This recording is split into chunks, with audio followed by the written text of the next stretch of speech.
What's up? It's Dominic D'Angelo. It's Rumored Innuendo. We're of adfreeshows.com. I'm of SCScoops.com and OneTrueSportTV.com. But today, we are here with Robert Karplus per usual, post Royal Rumble. Robert, how are you, man? Man, I am doing great. I'm excited. This was a great wrestling weekend. It was a great Royal Rumble weekend. Welcome back, Dom. It's great that you and I are able to connect today. This may be our only day of the week in which we are together. I'm going to be on the road traveling the next few days. I'm going to try to jump on tomorrow if at all possible, but may miss Wednesday, Thursday. Kevin Kellum did a great job filling in for you on Friday. And even better, I predicted the Rumble correctly. How about that? Wow. And that's it did not hit my radar that Jey Uso was going to win whatsoever. He was way far out. And the way it built up, hey, I had Saturday night's main event and everything to that effect, and him actually winning was very surprising. So good kudos to you, Robert. Let's say kudos to some folks out here in the chat. We got Triple E saying no yeet. Jay just lost the world title match a week ago. Lost clean just to win a Rumble? ? We'll talk about it for sure. Wrestling Old Head said the first Royal Rumble upset I can remember got a lot of people upset. Unbelievable. Okay, there we go. Cool. Alt Jake says that's the story, though. Jay's never beat Gunther or been a world champion. The fans who have lived are behind Jay. Also makes the chamber way more intriguing. And Dre Owen says, good afternoon, everyone. Rumble and Collision were two good shows in their own way. Only grape, Charlotte winning. We'll talk about that, too. Cool. Robert, let's get to it, though. We got a lot to cover today. 4 matches. Over 4 hours. Pretty wild. What do you think about the length of the show? We'll start that off in general. Way too long. Yeah. Way too long for a 6 o'clock start time. It makes it such an unpleasant viewing experience. So our working stiff co-host, Mike Lawrence, who, he's a tire kicker when it comes to watching more modern wrestling stuff. He's always going to watch the Rumble. And he said it was an exhausting, suffering experience with all the commercials and the various breaks. I understand that you need to get all those in, and we're in a different ecosystem. You're paying $5 a month for Peacock versus $60 for a pay-per-view or a PLE. So you have to have a little bit of give and take. But this could have very easily been a 3-hour show and not a 4-hour plus event. I mean, you look at it, 4 matches, okay, 2 are Rumble matches, so you take that, okay, they're going to be a little bit longer. But it kind of gives the optimism, okay, I'm not going to be spending half my day watching pro wrestling. And it was lengthy, man. And, I'm a big fan of the Rumble, and the matches I thought themselves were overall pretty decent. We'll talk about them each here. But, yeah, I guess we'll start off. Women's Royal Rumble match. Had a few surprises, a few unexpected people showing up, including Alexa Bliss, Nikki Bella, Jordan Grace, who teased that she wasn't going to be there, and she was actually there. And then we had Charlotte Flair winning. So what'd you think of this as the opening match? And Charlotte being the one to get the win. Well, Charlotte was kind of the predicted winner, I think, by a lot of people. That was the expectation. She was coming back. You needed a big match for the women's division, and it would have been very confusing to bring Charlotte Flair back just to have her get eliminated unless you were going to set up a storyline with her.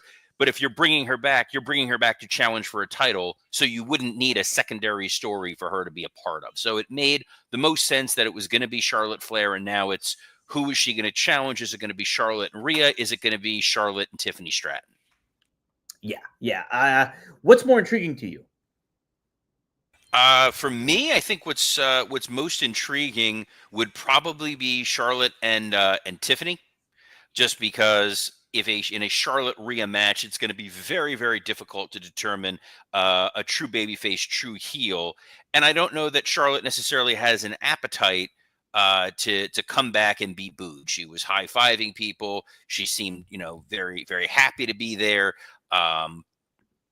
Tiffany Stratton working as the cocky upstart heel against Charlotte feels in line with what Charlotte was doing. You look at the way that Charlotte was working with Roxanne Perez at the end of that Rumble, some of the comments she made after about the NXT talent, about the young talent that's there. She sees this as an opportunity to lift them up. I was talking to our other working stiff co-host, Scott Chaplin, and we were kind of saying it's just kind of crazy to think how long they've been around, they being like your Charlottes and your Beckys and your Baileys and even your Biancas, when they still feel like they are the young crop of wrestlers, and yet this match featured a lot of that NXT talent, and to some extent put them in positions to succeed. Where I think this was a failure of a Rumble. The first thing, and this was my comment, and then I've seen a number of other folks who have said this as well, the theme music needs to be addressed, and it needs to be addressed almost immediately. They are so boring and nondescript and hard to tell apart that you're setting up your talent for failure. And that's something WWE should be more aware of when you don't know who they are. And I had to split screen my own screen to look at what's some of the orders of entries. It's like, all right, Io and Liv as your first two, that's great. But then you had Roxanne Perez, crowd didn't know that theme song. Lyra Valkyria, crowd didn't know what was going on. Chelsea, it helps because they say her name. So you're like, oh, cool, it's Chelsea. But then BFAB got the reaction of a Jay White Wheeler Yuta match. Just silence. Ivy Nile, it's like, oh yeah, that she comes out to the fake Kurt Angle theme. But then, Zoe Stark, Lash Legend, Shayna Baszler, Jada Parker, a lot of these women, you don't know even Mishin, you don't know their theme song, so you don't know how to react. And I get that some of those people wouldn't get a huge reaction, even if we did know what the theme song was. But on a broader, scale, when they all run together and they're all nondescript and boring, it takes away some of the fun for that audience. 100%. I think a lot of these times, like it can be difficult sometimes to get some of the women wrestlers over, especially if they're new on the main roster and things like that. So you're only benefiting them by having them have recognizable theme music and establishing them that way and kind of elevating a personality and an identity right then and there. So to not have that is really counterproductive, I think. So I'm with you on that. I think the aspect of having these two Rumble matches really does kind of take away the intrigue of a Rumble match. I almost feel like they should do something different with the women's Rumble and make it something that you can have qualifications for throughout the year, maybe, and like have matches that, oh, this is a Rumble match, you qualify for the Rumble. This woman is going to be in the Rumble this time, and then maybe have less people in this match, 2 surprises, and do something different to make it feel different than what the men's Royal Rumble does. I don't know.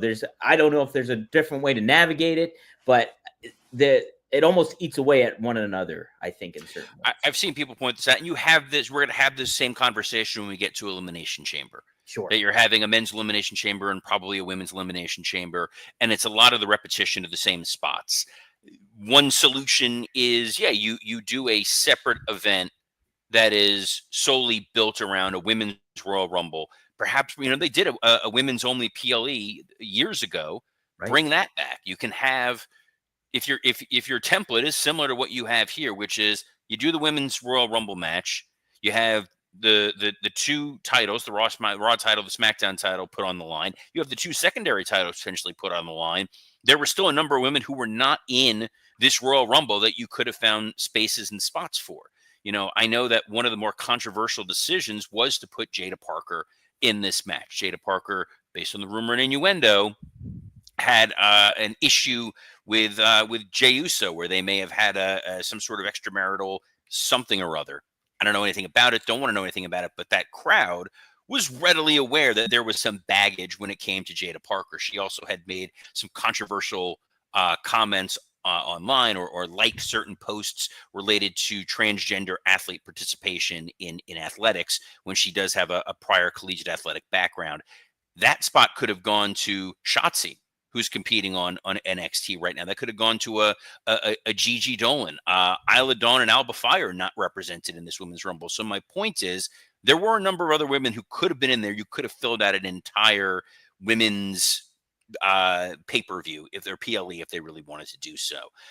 The Jordan Grace debut, I thought she looked like a major star, Dom. Yeah, she does, from a physical presence and the body language, everything like that. I think she's really set to become something big for sure. I did like the ending sequence between, and it was small, but the ending sequence between Roxanne and Charlotte Flair. I liked their dynamic and what Roxanne can present for herself too. I know she's smaller than Charlotte, but they mentioned that on commentary, and I thought it was a really cool, present meets the future coming thing. So I thought that was a nice way to present it all. But I thought let's that check. worked. I thought the way they presented Nia Jax worked. Yes. Trish looked great, in her token return, which is fine. I think that they set up a couple of little story beats and moments. The fact that Piper accidentally eliminated Chelsea Green was good. The fact that Jordan Grace was able to lift Piper so Yeah. decisively was a wow moment. The return of Alexa Bliss, and then Alexa Bliss being eliminated by Liv Morgan, I Right. thought was really, really compelling.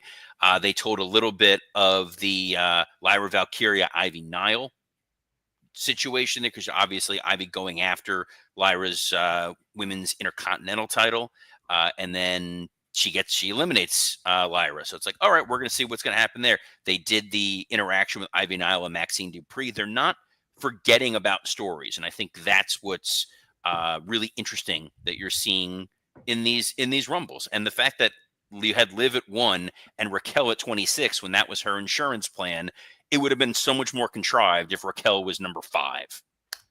Right. Yeah. No, I thought, they told some stories in there. They got some feuds cooking a little bit of intrigue of how's this all going to line up at WrestleMania. So, yeah, just a long match. I hope they do some kind of course correct to maybe make it, both intriguing for both the men and the women, and not so it eats one another. So, second match we had was the World Tag Team title match, the WWE Tag Team title match, I guess it was. DIY taking on Motor City Machine Guns in a 2 out of 3 falls fight. DIY wins.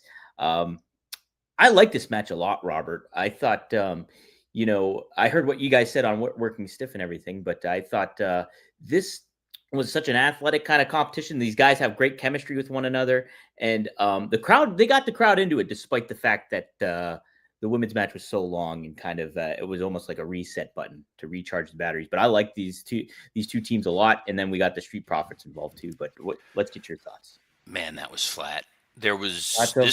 this was a very bad decision on WWE's part to put this match on this show. I think that the 4 competitors are great. I think they're 2 really strong tag teams. Tag division on SmackDown has gotten some degree of focus, but part of the problem was, number one, coming after a 60-minute match, the crowd is going to be tired. They're not engaged enough with these 2 teams to really be deeply invested in what's going on here. Number 2, this could have very easily been a 4-way tag match. You could have had Pretty Deadly and Las Garzas in this match, since none of them were in the Rumble, and it would have given you more of an opportunity for more high spots. You could have started a lot faster and hooked that crowd. The falls in a 60,000-70,000 seat stadium are a lot harder to pay attention to. The fake tag, the audience didn't really see that throughout the building. It was a story that required commentary to really hammer that home. And it looked like Motor City Machine Guns got pinned in 2 minutes. So it was like, wait, what happened? We missed something. The third fall was where they really started to pick it up, and they could have just stuck with that and told the story just fine. The involvement of the Street Profits was very confusing to that audience. You had mystery people coming out in hoodies. They take off the hoodies to reveal it's the Street Profits, who take out the Motor City Machine Guns, which feels like a heel turn. Sure. But then after the match, they take out DIY. And when a crowd doesn't know what to do, their default is silence. So I'm curious, because I watched it after the fact, and I'm curious if they sweeten the crowd a little bit, because the reaction that I was hearing wasn't that bad. I thought it was pretty good overall for some of those moments and things like that. But I liked what they did. Yeah, I could definitely see the aspect of like, hey, the tag doesn't make sense because you're trying to play to a bigger audience. I also think, though, too, at the same moment, you're not getting commentary if you're live in the crowd too, so you're not actually getting what the story they're trying to tell a lot of the times.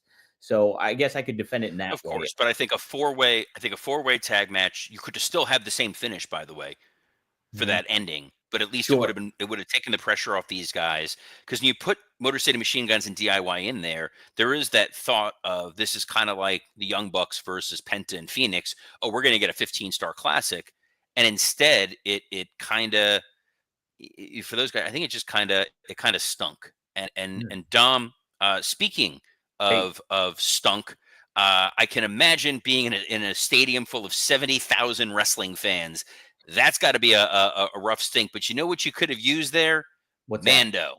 Let's hope that all those folks there are tuning into Rumor and Innuendo and they understand the importance of Mando. This is a whole body deodorant, Tom. This is safe to use anywhere on your body. Your armpits, your thigh folds, your belly button, your butt crack, your testicular region where your grapefruits are. This was created by a doctor who saw firsthand how normal BO is being misdiagnosed and mistreated. I was at a wrestling show Thursday night, and I can guarantee people are misdiagnosing and mistreating their BO. The great thing about Mando is it works for up to 72 hours. So even the laziest of lazy people need to put this on once, and you're good to go for 3 days. These are baking soda free. They are paraben free. These feel great. It smells amazing. There's the bourbon leather. Wow. The bourbon leather, the Cloverwood, the Mount Fuji, or the Pro Sport. It is proven to control odor better than just a shower with soap alone. I'm going to be flying on an airplane tomorrow. I'm sure the person next to me is going to be appreciating the fact that I've got my Mando on. Mando Starter Pack is perfect for new customers. It comes with a solid stick deodorant, cream tube deodorant, 2 free products of your choice like the mini body wash or the deodorant wipes, which are both in my travel bag for tomorrow, and free shipping. As a special offer for our listeners, new customers get $5 off a starter pack with our exclusive code. That equates to over 40% off your starter pack. Just use code RUMOR at shopmando.com. That's shopmando.com. Please support our show and tell them we sent you. Smell fresher, stay drier, and boost your confidence from head to toe with Mando. Yeah, I'm a Mount Fuji man, that's for sure. Well, somebody who's probably going to need something more than just some deodorant is Kevin Owens, who learned that he was able to connect his face with a number of body parts that he can use Mando with. Absolutely. He got folded in half a couple of times in this fight. Cody Rhodes and him had a ladder match for the WWE Championship, and it was a brutal one. And Cody Rhodes ended up pulling down the titles and retaining his championship. So we had a little appearance from Sami Zayn, did not get physically involved, but a little ladder got introduced in this match. Crowd, from what I heard, seemed into it. But I don't know. Like, again, I'm not sure if they're feeding the sweetening it up after the fact or what. But Robert, what do you think? It may be. It's possible. Look, this match, it started off a mess. They were lost. They were literally physically wandering through the crowd. And what was great was my daughter was watching. She's never watched a PLE before. She's like, "Oh, I want to watch this Rumble. Looks fun." And I explained to her the rules of a ladder match. Okay. And then she's like, "Wait, why are they fighting all the way through the crowd? Aren't they supposed to be trying to climb up the ladder?" And I'm like, You're smarter than the Michael Hayes and the agents who were putting this match together, or Jason Jordan or Biss, whoever the hell put this thing together. But when they finally got into the ring, there was an intensity to what they were doing. There was a hatred. It worked really, really well. There was a physicality throughout this match that equated to the story they were telling. Sami Zayn coming out there added a wrinkle. We talked about how that was kind of teased in advance. What are we going to do with Sami? What's going on here? I thought that him watching the brutality of what Cody Rhodes did to his friend and Kevin being folded in half and them selling it like he was, DED dead. I thought that was brilliant. The bloodied Kevin Owens folded in half. Cody showing no remorse and quickly climbing up the ladder, not even doing the slow crawl tease. Just, I don't care if this dude's dead. You guys deal with him. I'm getting my titles. And I think it's absolutely fantastic. And the post match where Sammy's checking on what's left of Kevin Owens and Cody decides to go over to the announce desk and just stand over it and pose. They're telling a story here, Dom. They're telling a story with Cody.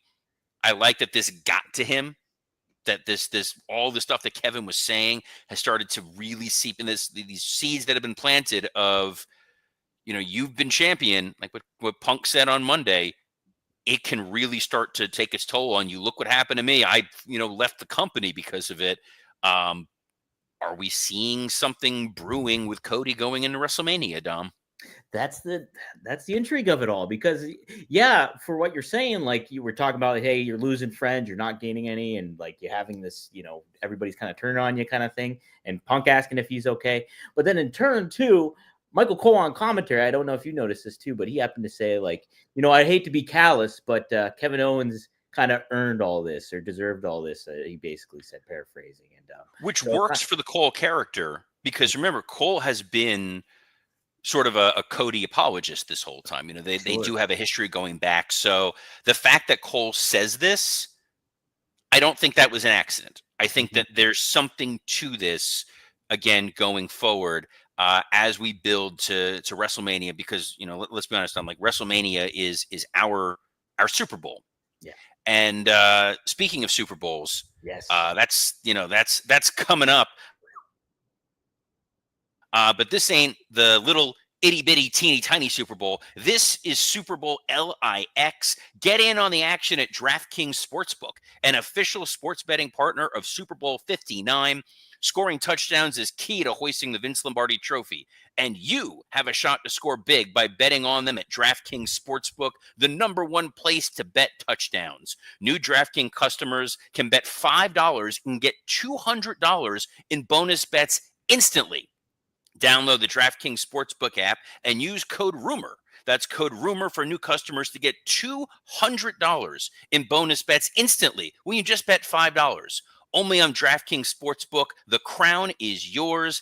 Gambling problem? Call 1-800-GAMBLER. In New York, call 877-8-HOPE-NY or text HOPE-NY 467-369. In Connecticut, help is available for problem gambling. Call 888-789-7777 or visit ccpg.org. Please pay responsibly. On behalf of Boot Hill Casino and Resort, Kansas, 21 plus age, and eligibility varies by jurisdiction. Void in Ontario. New customers only. Bonus bets expire 168 hours after issuance. For additional terms and responsive gaming resources, see dkng.co/audio. Yeah. We got one match to go, Dom, and it is a doozy. Lots of elements coming into play with that. Hey, nice Groundhog's Day reference. And yes, I watched it 6 times yesterday. Did you really? It was on the background all day. It started at 6:30 in the morning. I did switch over to the live YouTube feed to watch Punxsutawney Phil reveal that it'll be 6 more weeks of winter, and it's 84 degrees here today. So what do you know? What do you know, Phil? My prediction, better predictor than Phil, was you missed on Friday. I said it was either going to be, in my gut, Seth Rollins or Jey Uso. Wow. What made you think Seth Rollins?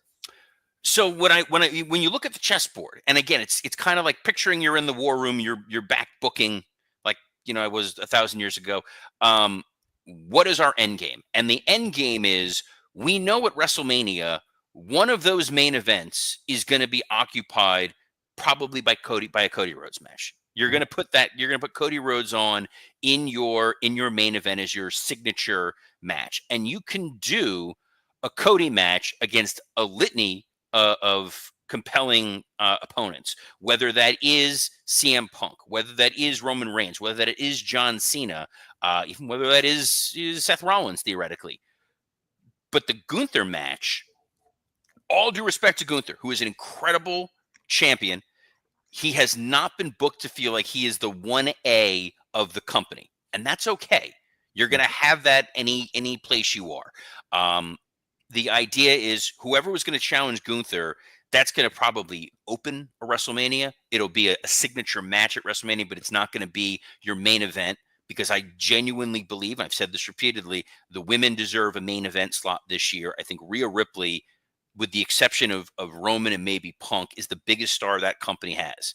They sent CM Punk and Rhea Ripley to the Netflix upfront event, and you had her there with John Mulaney and Ben Affleck and Tina Fey in that picture, and you're like, damn, she just looks like the star. So you want that to main event one night, which means who can Gunther face in a match that feels like a significant main event with some heft behind it, but isn't necessarily going to be your super headliner. And then it's either Seth Rollins or Jey Uso. that Seth promo was so bad on Raw on Monday. I thought there was a world where they were going to put Seth in there as a make good. Jey Uso is a compelling story for them to be able to tell. They love to be able to tell the story of first time champion, underdog that the crowd is supporting. And from a pure economic standpoint, kids, that dude sells merch like crazy. They can do a spectacular entrance for him in a stadium full of people going nuts. There is going to be, let's say, 90,000 people in that stadium, 89,000 people. 89,000 of them are going to be rooting for Jey Uso. There is no chance that they're going to suddenly be huge Gunther fans. Jay had the match on Saturday night's main event. He cut that promo after, like, I was close. I had him pinned. It was 2.9. He kicked out and he won. All I need is one more shot and I can do it. If you would have gone with anybody else, that means you need the Elimination Chamber to figure out challengers, which would be lesser than. You've now freed up Roman Reigns, CM Punk, John Cena, Seth Rollins, Drew McIntyre, AJ Styles. You can throw all those guys in an Elimination Chamber. It's going to sell a lot of tickets because Chamber ain't sold out yet. Yeah, so you got to look at it like the long game. You got to be a smarter fan and what's best overall for the business. Right. I was shocked, like I said earlier in the show. And, but, from you look at it from the perspective, hey, merchandise sales, how over he is in the crowd when he's going through the crowd and that music hits and everybody going along. And it makes sense. It doesn't feel like it's that big, impactful. It doesn't make it feel to the level of what we were getting last year at WrestleMania necessarily. But I do feel like putting your confidence behind somebody like Jey Uso and being like, yeah, this is one of our guys that we can really make more out of is a vote of confidence and I think a savvy move in certain ways, despite having all these named stars that you have in the mix and everything like that. From the Rumble standpoint, Robert, we did have a lot of those big names, and it was made mention nearing the end there, how many talent they were in there and everything like that. A lot of elements coming into play. There was some reported tension with Drew McIntyre after the fact of somebody coming into play or taking the spotlight, getting their SH in a little bit too much.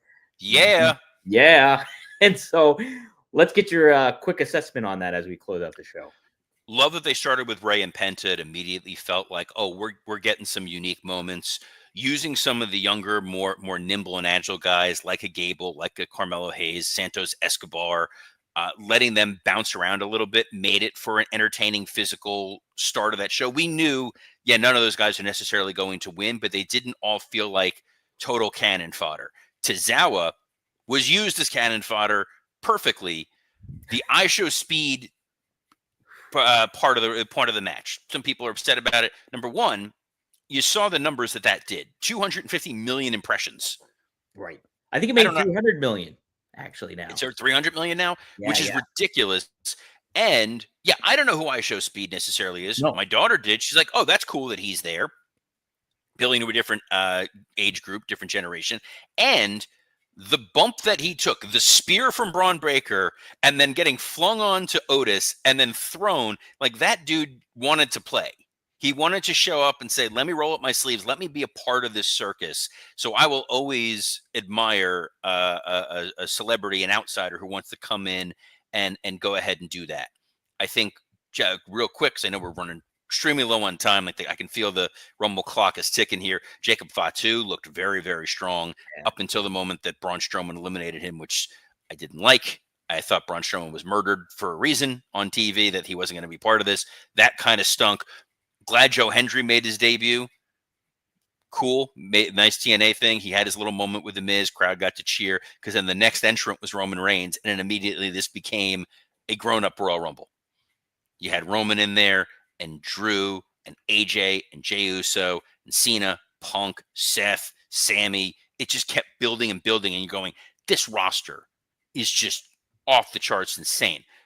I also thought it was funny that when you saw LA Knight in there, that dude definitely stands out like a sore thumb of, you ain't that guy.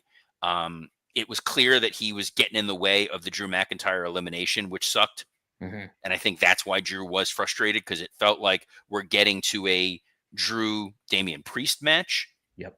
It felt like you were again furthering this idea of Sami Zayn trying to be the nice guy and then gets eliminated by Seth and kind of Jey a little bit. So how much more can this guy take before he snaps? So that's fun. The Seth Rollins and Roman forgetting that they're trying to win this thing and just trying to beat the hell out of each other, and then Punk dumping them, and then Punk getting eliminated by Logan Paul, which got a great pop, and then Punk and Seth and Roman just brawling on the outside. The curb stomp. Are we going to get a Roman Seth match? Are we going to get a Roman Seth Punk match? You're going to get Punk and Logan Paul. Hell, you could do AJ Styles, Logan Paul. Right. And the fact that AJ was so upset about it after, AJ needs an opponent at Mania. He needs someone who's going to be athletic and make him look good. That'd be a pretty high profile match for AJ. So it feels like they've set up a number of really interesting matches going into WrestleMania. I like that they let Braun Breaker have an interaction with Roman Reigns. I would have loved to have seen some more John Cena interactions. The fact that we didn't really get a Cena Punk moment, I was a little sad about that. But there was that showdown where you saw Cena staring at Roman, staring at Punk, and then Seth came out. It was a holy bleep moment. Absolutely loved it. Concur. Yes. No. Maybe so. Cool. There was some mixed bag stuff, I thought, too. I think, like, I would have liked to see them tell more of a story with Jey as he gets throughout that Rumble and he actually accomplishes. I think that would have done a little bit more favor for him. But I also do, I would have liked to see a little bit more interaction with Cena and him getting the things to that, all that. But overall, thought it was a pretty decent Rumble. Some missed stuff, but I think that goes with every Rumble. You mentioned it too on Working Stiff, is how every year you get really hyped up for it. And then there are those moments of understanding, okay, well, there's going to be some lulls here and there that kind of come into play, and that comes across the board. So from a Rumble perspective, I thought it was pretty good. I like the element of surprise, and, people are going to criticize Jey Uso winning and stuff like that. But the grand scheme of it all, it's lining up to be pretty interesting for WrestleMania. So there's my thoughts, Robert. It is, and if you watch programming, it makes sense that Jey Uso, he's a big guy for them, and you want to have a surprise Rumble winner. That's okay. It makes this now intriguing. What are all these other guys who you thought were going to win? What are they going to do? And then it came down to Cena and Punk, and Cena's post-match press conference was, "I'm feeling the desperation now. I have to win Elimination Chamber." Cool. I like it. Yeah. I like being here, getting a chance to catch up with you, Mr. D'Angelo, as we do every Monday through Friday at noon Eastern on a plethora of platforms, including the WWE Creative _ISH X account, the @SE Scoops X account, the @Dominic D'Angelo X account, and on YouTube on Rumor and Innuendo, Working Stiff, and ad-free shows. If you enjoy this, we've got Working Stiff, myself and Scott Chaplin. We broke down on our Patreon all the Royal Rumble stuff. You can go check that out right now. We'll be back for our main show on Thursday. Dom hosts a podcast with Royal Rumble attendee Rob Van Dam. When is that dropping this week? Are you going to be able to talk Rumble with him, or? Oh yeah, so we covered the new episode dropped today at 11:20 a.m. on rvdtv.com. That'll drop also later today, 4:20 p.m. Eastern Standard Time. But this week we have a guest lined up. I won't disclose yet, but planned for Thursday, I think. And be on the lookout. It should be a fun one because we will discuss his Rumble appearance upcoming. So should be a good episode. Rob, rvdtv.com. Love it. Well, appreciate you guys tuning in. And on behalf of Mr. Overrun Dominic D'Angelo, I'm Robert Karpelis. Best of luck in your future endeavors. Ned Ryerson?